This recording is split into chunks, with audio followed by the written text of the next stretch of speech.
सुस्वागतम आप सभी का अपने YouTube चैनल हिंदी संस्कृत ज्ञान गंगा में। सबसे पहले आप सभी को जन्माष्टमी के पावन अवसर की शुभकामनाएं। आज मैं आपके सामने जन्माष्टमी के उपलक्ष्य में कुछ कहना चाहती हूँ। जन्माष्टमी क्यों मनाई जाती है और इसकी कथा क्या है। भाद्रपद कृष्ण अष्टमी को श्री कृष्ण जन्माष्टमी कहते हैं, क्योंकि यह दिन भगवान श्री कृष्ण का जन्म दिवस माना जाता है। इसी तिथि की घनघोर अंधेरी रात को रोहिणी नक्षत्र में मथुरा के कारागार में वसुदेव की पत्नी देवकी की गर्भ से भगवान श्री कृष्ण ने जन्म लिया था। यह तिथि उसी शुभ घड़ी की याद दिलाती है और सारे देश में बड़ी धूमधाम से मनाई जाती है। जन्माष्टमी के दिन भगवान श्री कृष्ण की जन्म संबंधी कथा भी सुनते सुनाते हैं। कहा जाता है यदि मनुष्य जन्माष्टमी पूजन के समय यह कथा सुनते और सुनाते हैं तो उसका उनको बहुत अधिक पुण्य प्राप्त होता है। तो शुरू करते हैं कथा। द्वापर युग में भोजवंशी राजा उग्रसेन मथुरा में राज्य करता था। उसके आतताई पुत्र कंस ने उसे गद्दी से उतार दिया और स्वयं मथुरा का राजा बन बैठा। कंस की एक बहन देवकी थी, जिसका विवाह वसुदेव नामक यदुवंशी सरदार से हुआ था। एक समय कंस अपनी बहन देवकी को उसके ससुराल पहुंचाने जा रहा था। रास्ते में आकाशवाणी हुई, हे कंस, जिस देवकी को तू बड़े प्रेम से ले जा रहा है उसी से तेरा काल बसता है। इसी के गर्भ में उत्पन्न 8वां बालक तेरा वध करेगा। यह सुनकर कंस वसुदेव को मारने के लिए तैयार हो गया।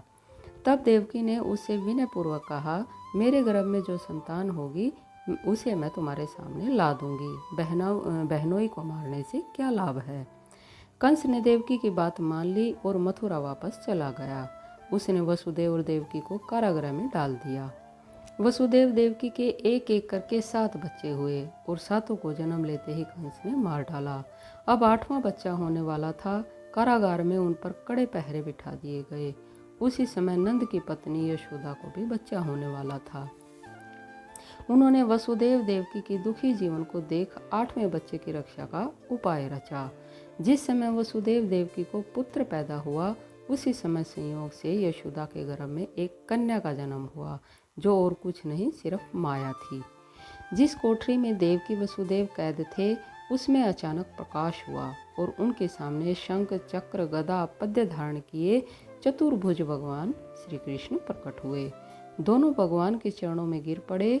तब भगवान ने उनसे कहा, अब मैं पुनः नवजात शिशु का रूप धारण कर लेता हूँ। तुम मुझे इसी समय अपने मित्र नंद जी के घर वृंदावन में भेज आओ और उनके यहाँ जो कन्या जन्मी है उसे लाकर कंस के हवाले कर दो।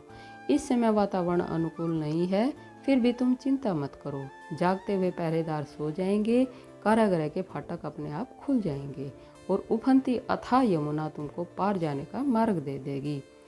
उसी समय वसुदेव नवजात शिशु रूप श्री कृष्ण को सूप में रखकर कारागृह से निकल पड़े और अथाह यमुना को पार कर नंद जी के घर पहुंच गए।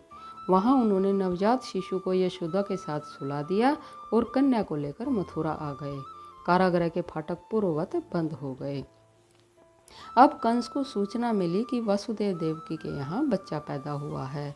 उसने बंदीगृह में जाकर देवकी के हाथ से नवजात कन्या को छीनकर पृथ्वी पर पटक देना चाहा, परंतु वह कन्या आकाश में उड़ गई और वहां से कहा, अरे मूर्ख, मुझे मारने से क्या होगा। तुझे मारने वाला तो वृंदावन में जा पहुंचा है। वह जल्द ही तुझे तेरे पापों का दंड देगा। यह थी जन्माष्टमी संबंधी पावन कथा। यदि आप जन्माष्टमी का व्रत रखते हैं तो इस कथा को अवश्य सुने और सुनाएं, क्योंकि यदि जन्माष्टमी व्रत पर यह कथा नहीं सुनी या सुनाई जाती है तो जन्माष्टमी व्रत पूर्ण नहीं माना जाता है।